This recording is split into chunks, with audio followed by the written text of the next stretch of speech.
दोस्तों, आज की अद्भुत कहानी सुनने के बाद आप अपनी जिंदगी का समय यूं ही गंवाना छोड़ देंगे। जिंदगी के हर एक सेकंड, हर एक मिनट की कीमत क्या होती है, इस विषय पर आज एक प्रसिद्ध भिक्षु की कहानी मैं आपको सुनाऊंगा। तो चलिए उस अप्रतिम कहानी की शुरुआत करते हैं। बहुत समय पहले की बात है। एक नगरी में एक गुरु और एक शिष्य रहा करते थे। वह गुरु और शिष्य एक दिन एक यात्रा के लिए निकलते हैं। वह यात्रा अत्यधिक लंबी थी और जो रास्ता उन्होंने चुना था वह रास्ता अत्यधिक घने जंगलों से होकर गुजरता था। पास ही में एक नदी बह रही थी जिसे पार करने में उन गुरु और शिष्य को थोड़ा वक्त लग जाता है। उन गुरु ने अपने हाथों में एक थैला पकड़ रखा था और वह थैला बहुत ही भारी प्रतीत हो रहा था, जिसमें कुछ ऐसी चीज रखी थी जो अत्यधिक वजनी थी, अर्थात अत्यधिक भारी थी। और उस थैले को उन गुरुवर ने बहुत ही ध्यानपूर्वक पकड़ रखा था। वह गुरु व उस थैले को अपने आप से एक पल के लिए भी दूर नहीं कर रहे थे। ऐसे ही उन गुरुवर ने उस थैले को अपने हाथों में लेकर काफी दूर तक का सफर तय किया। लेकिन उसके बाद उस वजनी चीज के कारण उन गुरुवर के हाथों में दर्द महसूस होने लगा। इसलिए उन्होंने वह थैला अपने कंधों पर टांग लिया और आगे का सफर तय करने लगी। वह जंगल इतना घना और इतना बड़ा था कि उसका दूसरा छोर कहीं से नजर नहीं आ रहा था। वह गुरु और शिष्य दोनों उस जंगल के रास्ते से होकर गुजरते चले जा रहे थे। वहां पर और कोई भी नहीं था। तभी वह गुरु अपने शिष्य से कहते हैं, भंते, तुम्हें डर तो नहीं लग रहा? वह शिष्य अपने गुरु की यह बात सुनकर अत्यधिक हैरान हो जाता है और वह बड़ी हैरानी से अपने गुरुवर से कहता है गुरुवर, आप ये क्या कह रहे हैं? हम एक सन्यासी हैं, हमें किस बात का डर? आखिर आप ऐसा क्यों पूछ रहे हैं? पहले तो मैंने आपको यह कभी पूछते नहीं देखा। कहीं आप मेरी परीक्षा तो नहीं ले रहे? इस पर गुरुवर अपने उस शिष्य से कहते हैं, नहीं नहीं, मैं तो बस यह जानना चाहता था कि इतने घने जंगल में हम कब से चले जा रहे हैं। हो सकता है तुम्हारे मन में डर पैदा हो रहा हो, इसलिए मैंने बस तुमसे पूछ लिया। इस पर शिष्य कहता है, गुरुवर, आप ही ने तो सिखाया है यह सब कुछ नश्वर है, तो फिर मुझे किस बात का डर होगा? नहीं, मेरे पास कुछ ऐसा है जिसे खोने का मुझे डर हो, तो फिर भला मैं किस बात से डरूंगा? आपने शिष्य की यह बात सुनकर वह गुरुवर कहते हैं, अच्छा ठीक है, चलो आगे बढ़ते हैं। इतना कहकर वह गुरुवर और वह शिष्य आगे की ओर बढ़ने लगे। देखते ही देखते रात हो चुकी थी। रात में उन्होंने एक जगह पर रुकने का इंतजाम किया। चारों तरफ घना अंधेरा था, चारों तरफ एक सन्नाटा छाया हुआ था। तभी वह गुरुवर अपने उस शिष्य से कहते हैं, भंते, आज रात हम यहीं पर रुक जाते हैं और अगली सुबह हम अपनी यात्रा फिर से प्रारंभ करेंगे। वह शिष्य अपने उन गुरुवर की बात मान लेता है। कुछ देर बाद वो गुरु अपने शिष्य से कहते हैं, भंते, कहीं तुम्हें भय तो नहीं लग रहा? यह बात सुनकर वह शिष्य एक बार फिर से अपने गुरुवर से कहता है गुरुवर, मुझे किस बात से डर लगेगा? मैंने कोई गलत कार्य नहीं किया और ना ही मेरे पास खोने के लिए कुछ है। आप मेरी चिंता ना करें, मुझे कोई डर नहीं लग रहा। आप चैन से सो जाएं। आखिर हम कल सुबह आगे की यात्रा भी तो पूरी करनी है। इतना कहकर वह गुरु और शिष्य दोनों सो जाते हैं। अगली सुबह सूरज निकलने से ठीक पहले वह दोनों उठकर अपनी यात्रा फिर से प्रारंभ करते हैं और अपने मार्ग में आगे की ओर बढ़ने लगते हैं। जैसे जैसे सुबह हो रही थी वैसे वैसे सूर्य की किरणें भी तेज और तीव्र होती जा रही थी। लेकिन वह गुरु और शिष्य आगे की ओर बढ़ते चले जा रहे थे। देखते ही देखते दोपहर का वक्त हो चुका था और अब उन महात्मा को जोरों की प्यास लग चुकी थी। दोनों ने जैसे तैसे उस घने जंगल को पार किया और उसके बाद जो गांव पड़ता था उसमें जाकर कुछ देर के लिए विश्राम किया।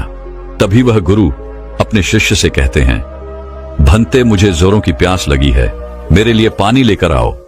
इस पर शिष्य दौड़ा दौड़ा गांव के कुएं के पास जाता है। वहां से पानी निकालकर वह अपने गुरुवर को देता है। पानी पीते वक्त वह गुरुवर अपने उस थैले को अपने उस शिष्य को थमा देते हैं। वह थैला अत्यधिक भारी था।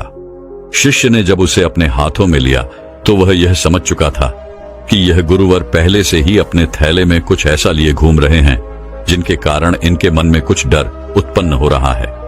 वह यह सोचने लगा कि उसके गुरुवर उससे कुछ न कुछ छुपा रहे हैं। जरूर कोई बात है। जब उसने उन गुरुवर के थैले में हाथ डाला तो उस थैले में उसे एक सोने की ईंट मिली।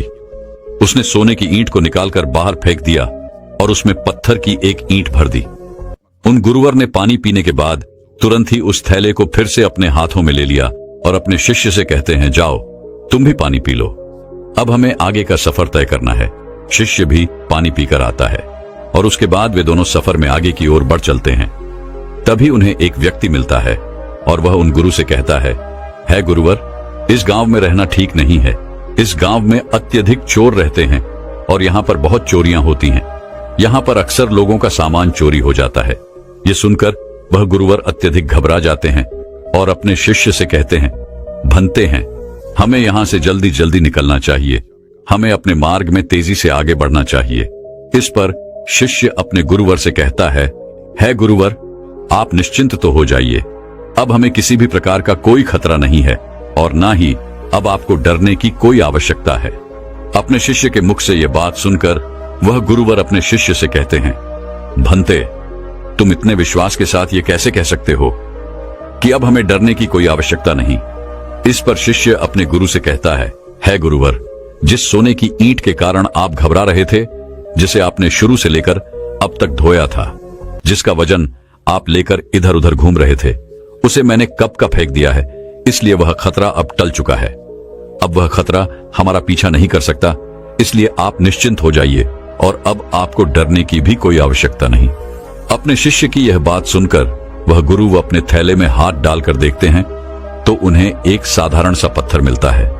तब वह अपने शिष्य से कहते हैं, भंते, इसमें जो सोने की ईंट थी वह कहां गई?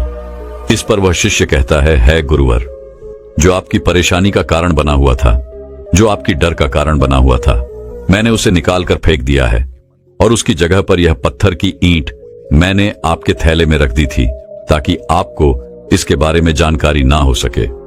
इस पर वह गुरु कहते हैं, अर्थात इतनी देर से मैं केवल एक पत्थर का बोझ धो रहा था, एक पत्थर को लिए घूम रहा था और अकारण ही परेशान हो रहा था, डर रहा था, घबरा रहा था। इस पर शिष्य कहता है गुरुवर, आप तो व्यर्थ ही चिंतित हो रहे थे।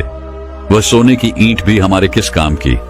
वह तो हमारे लिए नश्वर है, व्यर्थ है, हमारे लिए तो सब एक समान है। इस पर वह गुरु अपने उस शिष्य से कहते हैं, भंते, तुम सही कहते हो, मैं तुम्हारी बात समझ चुका हूं। तुमने एक शिष्य होकर मुझे इतनी अच्छी सीख दी है। मैं तुम्हारी समझदारी से अति प्रसन्न हूं। मुझे खुशी है कि तुम मेरे शिष्य हो। इस पर वह शिष्य कहता है गुरुवर, आप ही ने सिखाया था, भय जैसी कोई चीज नहीं होती। यह तो हमारी मान्यता है जिसे हम कई वर्षों से यूं ही मानते चले आ रहे हैं, लेकिन यदि हम ध्यान से वास्तविकता को देखेंगे तो सत्य का झात होगा कि ऐसा कुछ नहीं होता। यदि व्यक्ति के भीतर भय बसा हुआ है तो कोई भी चीज उसे डरा सकती है, और यदि व्यक्ति भीतर से कमजोर नहीं है, ताकतवर है, तो उसे कोई नहीं हरा सकता। जरूरत है तो खुद को यह बताने की कि हम जो कुछ भी सोच रहे हैं, हमारे भीतर जो कुछ भी चल रहा है, ये सब एक कल्पना है और कुछ नहीं, जिसे हम बेवजह ही कई वर्षों से ढो रहे हैं, इसका वजन संभाल रहे हैं। एक बार की बात है, एक बार एक गुरु अपने सभी शिष्यों को उपदेश दे रहे थे। तभी उन सभी शिष्यों में से एक शिष्य अपने गुरु से पूछता है गुरुदेव, क्या ये जरूरी है कि हम समय रहते अपने कार्य को पूरा कर लें? हम उसे बाद में भी तो कर सकते हैं, हम उसे बाद में क्यों नहीं कर सकते? इस पर वह गुरु अपने उस शिष्य से कहते हैं, भंते, समय के साथ अगर तुम हर कार्य को करते हो तो जीवन में तुम्हें उसका वैसा ही लाभ भी मिलेगा और तुम आगे की ओर बढ़ते चले जाओगे। आगे वह गुरुवर अपने उस शिष्य से कहते हैं, समय एक ऐसी चीज है जो कभी किसी के लिए नहीं रुकता, इसलिए समय के साथ अपने कार्य को पूरा कर लेना चाहिए। यदि तुम अपने कार्य को कल पर टालते हो तो क्या तुम जानते हो कल क्या होगा? क्या तुमने कल देखा है? ये कोई नहीं जानता। तुम्हारा आज तुम्हारे पास है, इसलिए इस पर ध्यान दो, क्योंकि यदि यह समय निकल गया तो फिर कभी यह वापस नहीं आएगा। इस पर वो शिष्य कहता है, पर गुरुवर, ऐसा क्यों होता है? हम उस कार्य को बाद भी क्यों नहीं कर सकते? इस पर गुरुवर अपने उस शिष्य से कहते हैं, क्योंकि हर कार्य को करने का एक निश्चित समय होता है। इसे और अच्छे से समझाने के लिए मैं तुम्हें एक कहानी सुनाता हूं। इस कहानी को ध्यानपूर्वक सुनना और समझने का प्रयास करना। एक समय की बात है, एक व्यक्ति था जिसका एक बेटा भी था और उसका बेटा बहुत आलसी था। वह कभी भी किसी कार्य को समय पर पूरा नहीं करता था। एक काम करता और उसके बाद वह भाग जाता और घर पर भी वह वापस नहीं आता। इसी तरह उसका कार्य अधूरा रह जाता। जब वह अगले दिन उस कार्य को पूरा करने जाता तो उसका काम और भी ज्यादा बढ़ जाता। वह किसी भी कार्य को मेहनत और लगन के साथ पूरा नहीं कर पाता था, और यह बात उसके पिता को बहुत अच्छे से पता थी कि उसका बेटा किसी भी कार्य को पूर्ण रूप से नहीं करता, ना ही किसी काम को सही ढंग से करता है। इस कारण वह व्यक्ति अत्यधिक चिंतित रहता। उसे यह समझ नहीं आ रहा था कि अपने बेटे को कैसे समझाए कि हर कार्य को उचित समय पर पूरा कर लेना चाहिए। देखते ही देखते समय बीत गया और वह व्यक्ति बूढ़ा हो चुका था। उसकी आय हो चुकी थी और अब उसे यह चिंता सताने लगी थी कि उसके बेटे को कौन संभालेगा। उसे कौन समझाए कि कैसे कोई कार्य सही समय पर और सही ढंग से करना चाहिए। एक दिन उसने यह तय किया कि वह अपने बेटे से इस विषय पर बात करेगा। उसी दिन शाम को खाने के वक्त वह व्यक्ति अपने बेटे को अपने पास बुलाता है और उसे समझाते हुए कहता है, बेटा, तुम जानते हो हम सब किसान हैं और किसानी करके ही हमारा पेट भरता है और हमारा जीवन भी इसी से चल रहा है। मैं जब तक स्वस्थ था मैंने पूरी लगन और मेहनत के साथ इस कार्य को पूरा किया है, लेकिन अब मैं बूढ़ा हो चुका हूं, मेरी उम्र हो चुकी है। अब मैं तुम्हारा साथ नहीं दे सकता और न जाने कब अब मेरा अंतिम समय भी आ जाए। फिर मेरे बाद इस काम को कौन देखेगा? कौन तुम्हारे परिवार को खिलाएगा, उसका ध्यान रखेगा? इसलिए मैं चाहता हूं कि तुम अभी से अपनी जिम्मेदारियां समझ लो और मेरा सारा कार्यभार आज से तुम संभाल लो। उस व्यक्ति के मुख से ये सारी बातें सुनकर उनका बेटा थोड़ा भावुक हो जाता है। तभी आगे उसका पिता उससे कहता है, तुम्हें अब से अपनी हर जिम्मेदारी को समझना होगा, अपने कर्तव्यों का पालन करना होगा, हर काम को स्वयं से करना होगा, और यदि तुम अपने सभी कार्यों को समय पर पूरा कर लोगे तो निश्चित तौर पर तुम्हें सही और अच्छे फल भी मिलेंगे। इस पर वह लड़का थोड़ा सा क्रोधित होकर अपने पिता से कहता है, पिताजी, आप क्या कहना चाहते हैं? आपको क्या लगता है मैं अपना कोई कार्य पूरा नहीं करता?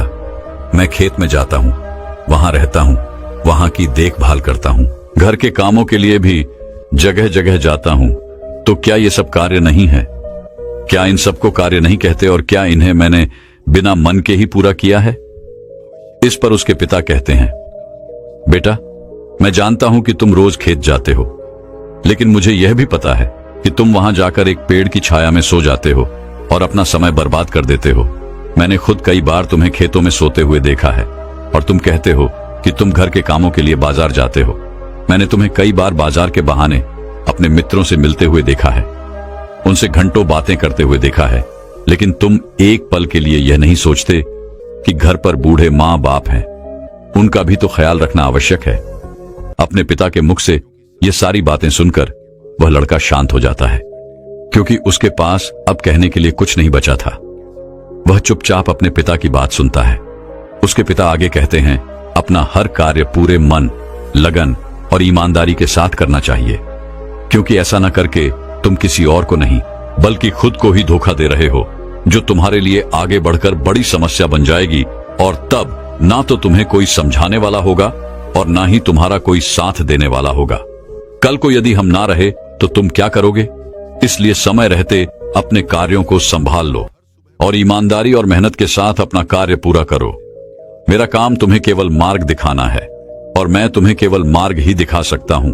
उस पर तुम्हें खुद ही चलना होगा, उसका अनुभव तुम्हें खुद ही प्राप्त करना होगा, और यह सब तुम पर निर्भर करता है। यदि तुम मन, लगन और ईमानदारी के साथ अपना कार्य करोगे तो तुम्हारा मन हमेशा प्रसन्न रहेगा, तुम हमेशा खुश रहोगे, क्योंकि तुमने अपने कार्य में अपना 100% दिया है। इसलिए तुम समय के साथ आगे भी बढ़ते चले जाओगे, और यदि तुम समय बर्बाद करोगे तो समय भी तुम्हें एक दिन अवश्य बर्बाद कर देगा, क्योंकि समय किसी का इंतजार नहीं करता। इसलिए अपनी गलतियों को समझो, उन्हें सुधारो, अभी भी समय है। इतना कहकर उस लड़के के पिता वहां से चले गए और वह लड़का भी अपने कमरे में सोने चला गया। लेकिन अब भी वह लड़का अपने पिता की बातों पर ध्यान नहीं देता। ऐसे ही कुछ दिन और बीत गए। कुछ दिनों के बाद उसके माता पिता की तबीयत अचानक खराब हो गई और उनकी अचानक मृत्यु हो गई। माता पिता के जाने के बाद वह पूरी तरह से अकेला हो चुका था। अब उसके साथ कोई नहीं था। उसका किसी चीज में मन नहीं लगता। वो रात रात तक जागता रहता, सोचता रहता कि उसने क्यों अपने पिता की बातें नहीं मानी।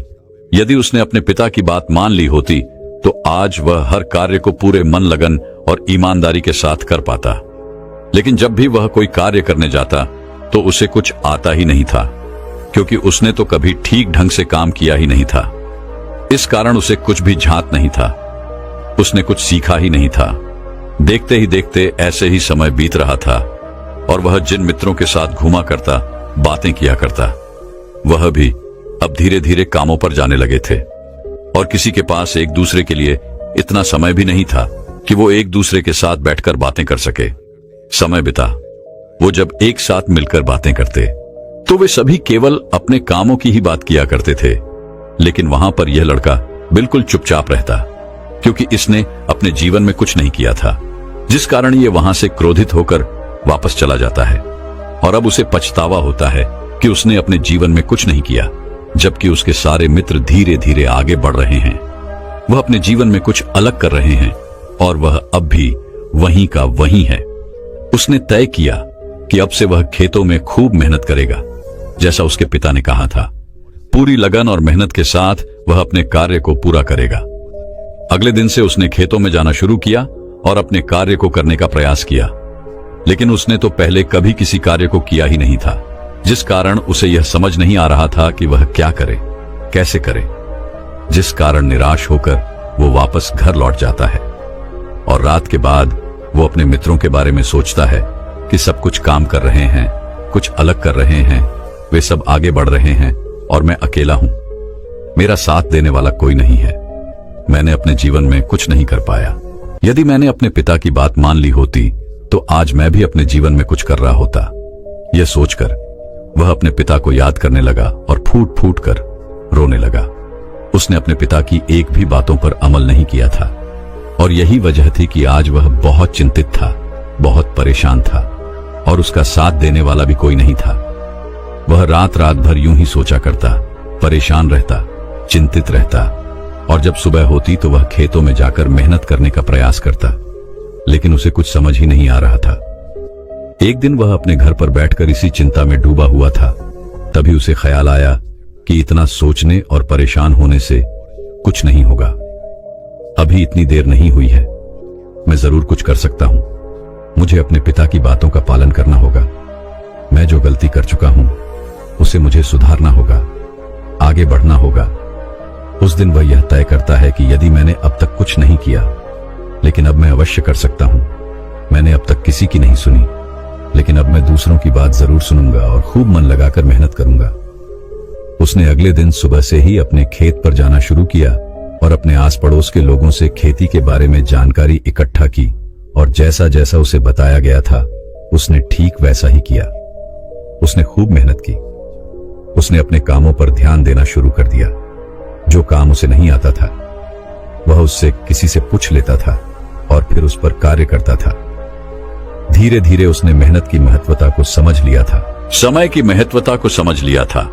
वह धीरे धीरे मेहनत और लगन के साथ अपने कार्य को पूरा करने लगा और ईमानदारी के साथ वह आगे भी बढ़ने लगा। इतना कहकर उन गुरुवर ने इस कहानी को यहीं पर समाप्त कर दिया और आगे अपने उस शिष्य से कहते हैं, भंते, यदि उस लड़के ने सही समय रहते ही अपने पिता की बात माननी होती तो वह पहले ही अपने जीवन में आगे बढ़ चुका होता। उसके लिए तरह तरह के दरवाजे खुल चुके होते।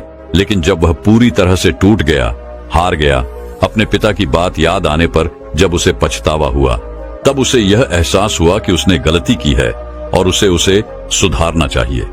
यदि उसने समय रहते ही जिम्मेदारियों को समझ लिया होता और ईमानदारी से अपना कार्य किया होता तो उसके लिए भी सब कुछ आसान होता और वह भी अपने जीवन में बहुत आगे बढ़ चुका होता। उन गुरुवर के मुख से यह कहानी सुनकर उस शिष्य को सारी बातें अच्छी तरह समझ में आ चुकी थी। वह शिष्य कहता है गुरुवर, आप सही कहते हैं। जीवन में हर चीज का एक सही समय होता है। हमें समय के अनुसार सब कार्य पूर्ण कर लेने चाहिए, अन्यथा अंत में केवल दुख और पछतावा ही बचता है।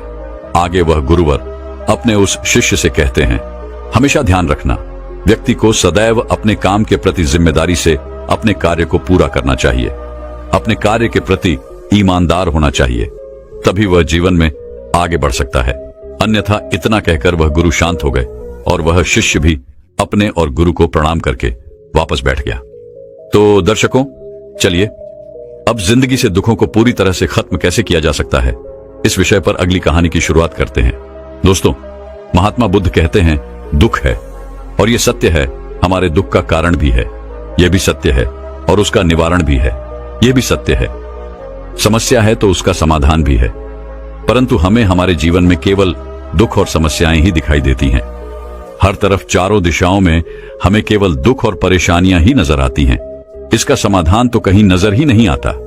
हम चाहे कितने भी समस्याओं का समाधान खोजने का प्रयास क्यों न करें, लेकिन हम उसका समाधान निकाल नहीं पाते, और ऐसे ही धीरे धीरे वक्त बीतता जाता है और एक दिन सब कुछ ठीक हो जाता है।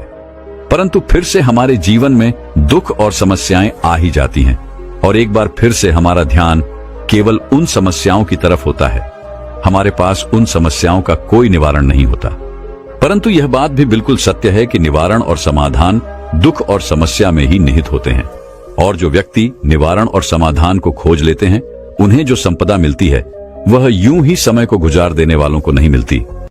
मैंने अब तक आपसे जो कुछ भी कहा है, हो सकता है कि आपको ये सारी बातें समझ में ना आई हो, लेकिन महात्मा बुद्ध ने आखिर ऐसा क्यों कहा कि सभी समस्याओं का समाधान उसी समस्या में होता है।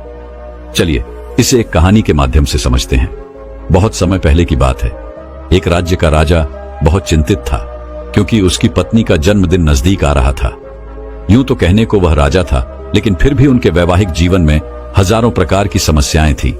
परंतु वह राजा जन्मदिन पर अपनी पत्नी को एक ऐसा उपहार देना चाहता था कि जिससे उनके जीवन में जो दुख है वह कम से कम उस दिन के लिए दूर चला जाए। वह अपनी पत्नी को खुश करना चाहता था, किंतु आपने देखा होगा कि यह कहानी बहुत ही मुश्किल है, क्योंकि हम आज तक किसी को खुश नहीं कर पाए। हम चाहे लाख कोशिशें क्यों न कर लें, लेकिन हम कभी किसी को खुश नहीं कर पाते, क्योंकि यह खुशी हमारे पास नहीं है और ना ही सामने वाले के पास है। जो हमारे पास है ही नहीं, वह हम किसी और को कैसे दे सकते हैं। अर्थात अगर आपको किसी दूसरे को खुशी देनी है तो सबसे पहले आपको खुश होना होगा, आपको खुश महसूस करना होगा, अर्थात वो खुशी आपके पास होनी चाहिए, तभी तो आप किसी और को खुश रख सकते हैं।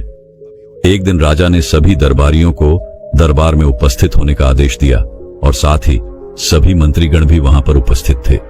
तभी राजा ने सभी से सुझाव मांगा, क्या आखिर वह किस प्रकार अपनी पत्नी को जन्मदिन पर खुश कर सकता है, आखिर कैसा उपहार दे जिस कारण राजा की पत्नी खुश हो सके।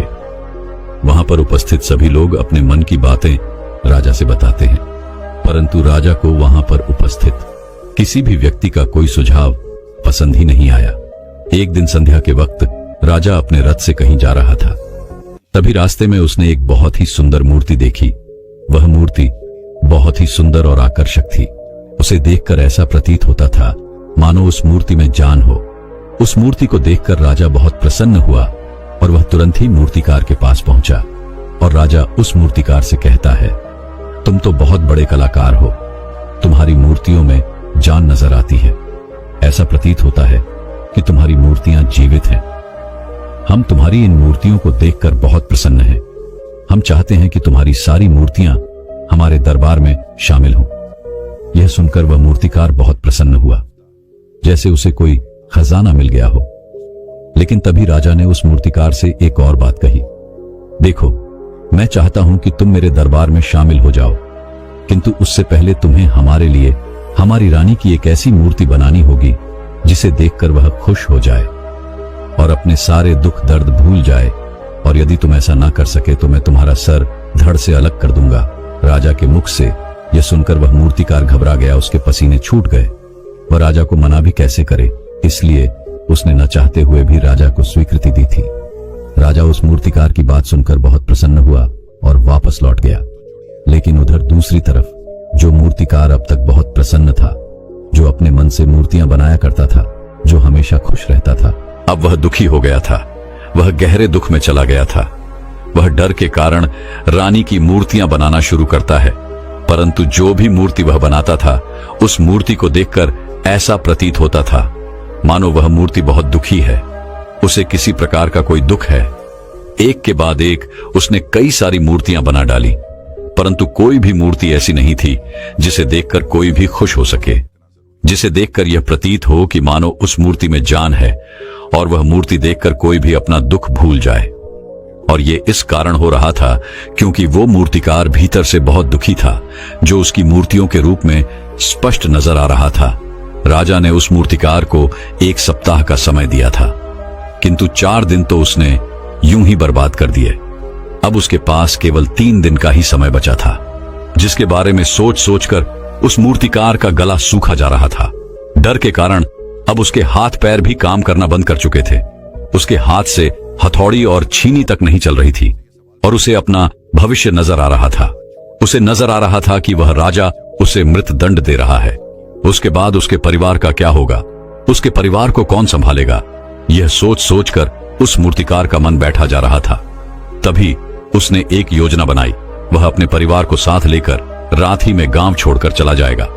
यह सोचकर वह तुरंत घर लौटा। उसने सारा सामान बांधा, अपनी पत्नी और अपने बच्चों को भी तैयार किया।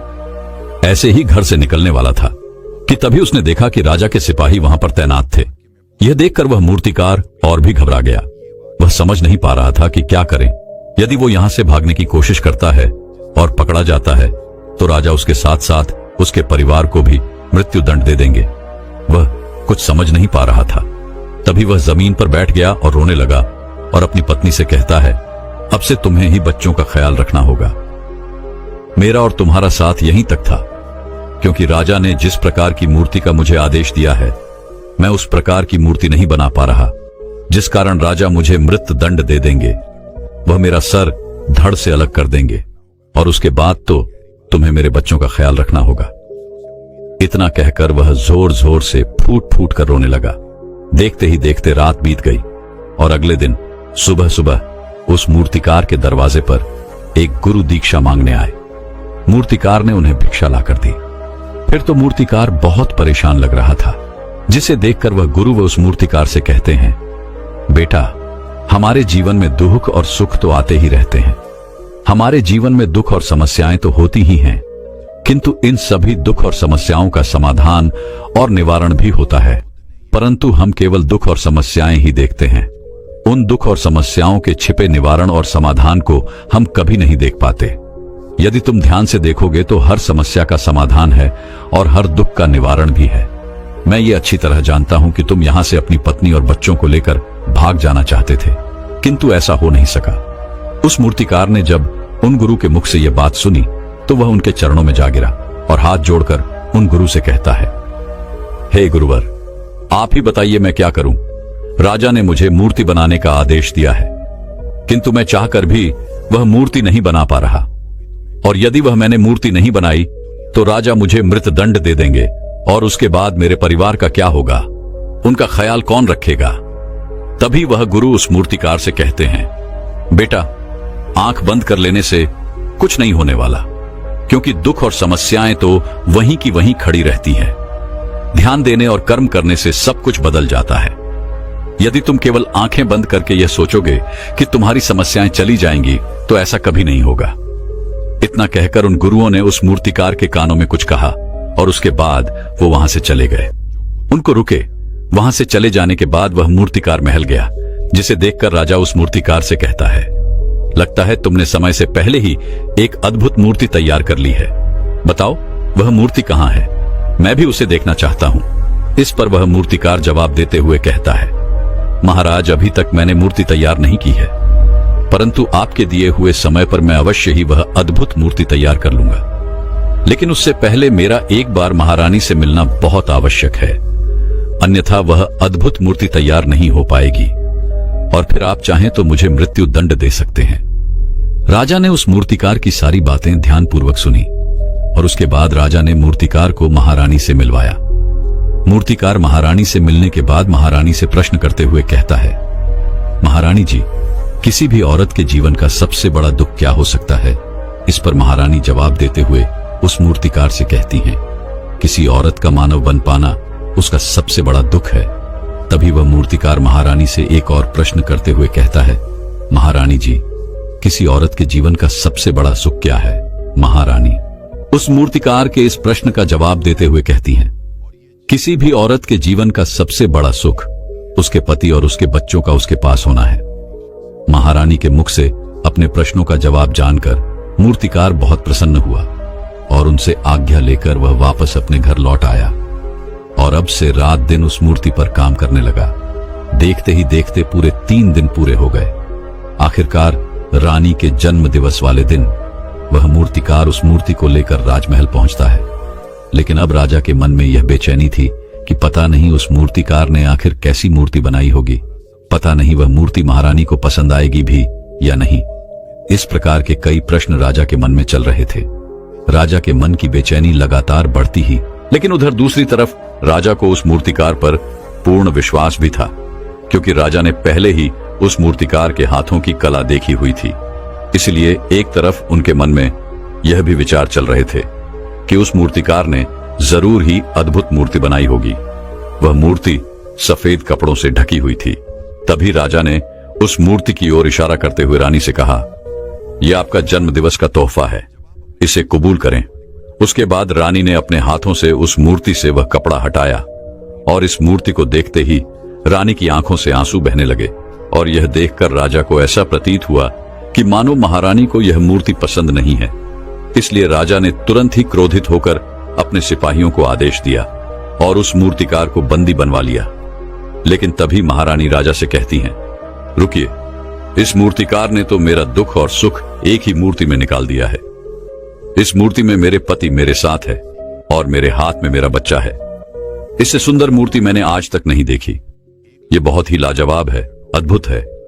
इससे सुंदर तोहफा मेरे लिए और कोई नहीं हो सकता। काश ऐसा मेरे जीवन में वास्तव में हो जाए कि मेरे पति भी मेरे साथ हो और मेरे हाथों में मेरा बच्चा हो। महारानी की ये सारी बातें सुनकर और इस मूर्ति को देखकर राजा को अपनी गलती का एहसास हुआ। राजा अपनी प्रजा और अपने साम्राज्य के देखरेख में इतना व्यस्त रहता था कि वह कभी अपनी पत्नी को समय नहीं दे पाता था, जिस कारण राजा की आंखों से आंसू बहने लगे और दरबार में उपस्थित सभी लोग वह मूर्ति देखकर हैरान थे। आज तक किसी ने भी ऐसी सुंदरता और जीवित मूर्ति नहीं देखी थी जिसमें सुख और दुख एक साथ नजर आ रहे हों। उसके बाद उस राजा ने उस मूर्तिकार को रिहा करवाया और उसे ढेरों इनाम दिए और अपने राज दरबार में जगह भी थी। किंतु उस मूर्तिकार ने इनाम स्वीकार कर लिया, परंतु राज दरबार में उसने जगह नहीं ली और हाथ जोड़कर राजा से कहता है, हे महाराज, मेरी आपसे एक विनती है। आपने मुझे चेतावनी दी थी, यदि मैं ये मूर्ति नहीं बना सका तो आप मुझे मृत्युदंड दे देंगे। किंतु मैं आपसे बस इतना ही कहना चाहता हूं कि हम में से चाहे कोई भी प्राणी क्यों ना हो, सभी के प्राण उतने ही कीमती हैं जितना कि आपका या महारानी के है। इसलिए किसी को भी बिना दोष के दंड नहीं देना चाहिए। मेरी पत्नी ने मुझसे कहा था कि राजा की दोस्ती और दुश्मनी दोनों ही अच्छी नहीं है, इसलिए मुझे आपके राज्य दरबार में कोई स्थान नहीं चाहिए। मैं अपनी छोटी सी दुनिया में बहुत खुश हूं। मैं अपने छोटे से परिवार के साथ बहुत खुश हूं। मैं आज तक जो करता आया हूं मुझे वह पसंद है और मैं अपने पूरे जीवन काल वही करना चाहता हूं। मैं जैसा हूं, जिस हाल में हूं, मुझे बहुत प्रसन्नता है कि मैं आज इतना खुशहाल इंसान हूं। अब मुझे आज्ञा दीजिए। इतना कहकर वह मूर्तिकार वहां से चला गया। दोस्तों, इसी प्रकार हमारे जीवन में भी बहुत बड़े बड़े संकट और दुख आते जाते हैं, किंतु वास्तव में तो ये दुख और संकट हमें कुछ सिखाने के लिए आते हैं। किंतु हम तो केवल उन दुख और समस्याओं को ही देखते रह जाते हैं। हम उनका निवारण खोजने का तनिक भी प्रयास नहीं करते और जब हम दुख के समय क्रोध करते हैं तो हम वास्तविकता में अपना ही नुकसान कर लेते हैं। जो व्यक्ति समझदार होते हैं वह अपनी दुख और परेशानियों से ये सबक सीख ही लेते हैं कि उन्हें विषम परिस्थितियों में शांत रहकर उन दुखों का निवारण करना चाहिए, उन समस्याओं का समाधान करना चाहिए। किंतु हम में से अधिकांश लोग यह नहीं सीख पाते और वह लोग दुख और परेशानियों के समय पर क्रोधित हो ही जाते हैं। वह इस बात को अच्छी तरह जानते हैं क्या हमें दुख और समस्या के समय पर शांत रहना चाहिए और उसका समाधान खोजने का प्रयास करना चाहिए, किंतु हम बार बार वही गलती दोहराते रहते हैं। जब भी हमारे सामने कोई विषम परिस्थिति उत्पन्न होती है तो हम बार बार क्रोधित हो जाते हैं और क्रोध में आकर हम अपना ही नुकसान कर लेते हैं, क्योंकि क्रोध में हम कभी भी कोई चीज सीख नहीं सकते। क्रोध में हमारा मस्तिष्क काम करना बंद कर देता है और उसे केवल वह परिस्थिति नजर आती है, वह समय नजर आता है जो उसके खिलाफ है और जो जीवन के दुखों से, इन समस्याओं से कुछ सीख नहीं पाता। ऐसा व्यक्ति पूर्ण रूप से एक दलदल में फंसे हुए इंसान की तरह है जो परिस्थितियों के दलदल में कुछ इस प्रकार फंस चुका है कि वह वहां से निकल नहीं सकता, फिर वह चाहे कितना भी हाथ पैर क्यों ना मार ले, और वह जितना हाथ पैर मारेगा वह उतना ही उस दलदल में फंसता चला जाएगा। जबकि आपको हाथ पैर ना मार के बल्कि शांत रहकर अपने मस्तिष्क का प्रयोग करना चाहिए और यह सोचना चाहिए कि इस दुख, इस समस्या और इस विषम परिस्थिति का समाधान क्या हो सकता है। किंतु आप तो अपने आप को पहले से ही दलदल में डाल चुके हैं और ऐसी स्थिति में आप बाहर निकलने के बारे में ना सोचकर लगातार और हाथ पैर मारकर आप अपने आप को उस दलदल में और भी नीचे डुबाते जा रहे हैं। तो ऐसी परिस्थिति में आप भला उस समस्या, उस परिस्थिति का सामना कैसे करेंगे, वहां से बाहर कैसे निकलेंगे? और वहीं पर जो व्यक्ति थोड़ा भी जागृत है, जो दुख और समस्याओं का निवारण और समाधान खोजने में वास्तव में अपना समय लगाते हैं, वो ये जानते हैं कि निवारण और समाधान एक हीरे की तरह है। वह हीरे की खान की तरह है। जिस प्रकार एक हीरे को ढूंढा जाता है, फिर उसे तराशा जाता है, जिसके बाद उस हीरे की कीमत बहुमूल्य हो जाती है, ठीक वैसे ही दुख और समस्या में समाधान और निवारण खोजने की आवश्यकता होती है और वह हमें खोजना भी चाहिए।